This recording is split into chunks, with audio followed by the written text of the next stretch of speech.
School തുറക്കാൻ ഇനി വളരെ കുറച്ച് ദിവസം മാത്രമേ ഉള്ളൂ അല്ലെ. ന്യൂ ഇയറിന് നമ്മൾ ഒരുപാട് വലിയ റെസൊല്യൂഷൻസ് എടുക്കുന്ന പോലെ അക്കാഡമിക് ഇയർ തുടങ്ങുമ്പോഴും നമ്മൾ ഒരുപാട് റെസൊല്യൂഷൻസ് എടുക്കും. നമ്മൾ പലരും ഈ റെസൊല്യൂഷൻസ് പിന്നീട് പാലിക്കാറുണ്ടോ? എനിക്ക് അങ്ങനെ പഠിക്കണം, ഇങ്ങനെ പഠിക്കണം, ഞാൻ അത് നേടിയെടുക്കും, അങ്ങനെ ഒരുപാട് റെസൊല്യൂഷൻസ് എടുക്കും. പക്ഷേ പകുതി വഴി വെച്ച് നമ്മളിത് മറന്നുപോകും. പക്ഷേ ഈ വർഷം മുതൽ നമ്മൾ അങ്ങനെ ആവാൻ പാടില്ല.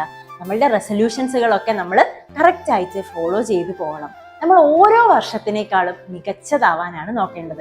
കഴിഞ്ഞ വർഷം നമ്മൾ അടിപൊളിയാണ്, ശരിയാണ്, പക്ഷെ അതിനേക്കാളും അടിപൊളിയാക്കാനാണ് നമ്മൾ ഓരോ വർഷവും നോക്കേണ്ടത്. ഈ വർഷം നമ്മൾ കഴിഞ്ഞ വർഷത്തിനേക്കാളും അടിപൊളിയായിട്ട് പെർഫോം ചെയ്യും അല്ലേ. പിന്നെ നിങ്ങൾ ഒരു ടൈം ടേബിൾ ഉണ്ടാക്കണം. പഠിക്കുന്ന കാര്യത്തിലായാലും നമ്മളുടെ ഡെയിലി ലൈഫിൽ നമ്മൾ ചെയ്യേണ്ട കാര്യത്തിലായാലും ഒരു ടൈം ടേബിൾ ഉണ്ടാക്കുക. എന്നിട്ട് കറക്റ്റ് ആയിട്ട് ആ ടൈം ടേബിൾ ഫോളോ ചെയ്യുക. പിന്നീട് അത് നമ്മളുടെ ഒരു റുട്ടീനായിട്ട് മാറും. പിന്നെ നിങ്ങൾ ഡെയിലി കുറച്ചെങ്കിലും പഠിക്കാനായിട്ട് ശ്രമിക്കുക. ചിലരെങ്കിലും ഉണ്ടാവും എക്സാം ആവുമ്പോൾ പഠിച്ചാൽ പോരെ, ഇപ്പോഴേ എന്തിനാ പഠിക്കുന്നത് എന്ന് കരുതുന്നവര്. പകരം ഡെയിലി കുറച്ചെങ്കിലും പഠിക്കട്ടെ എന്ന് കരുതി ഇരുന്ന് നോക്കൂ, ഒന്ന് ട്രൈ ചെയ്ത് നോക്കൂ.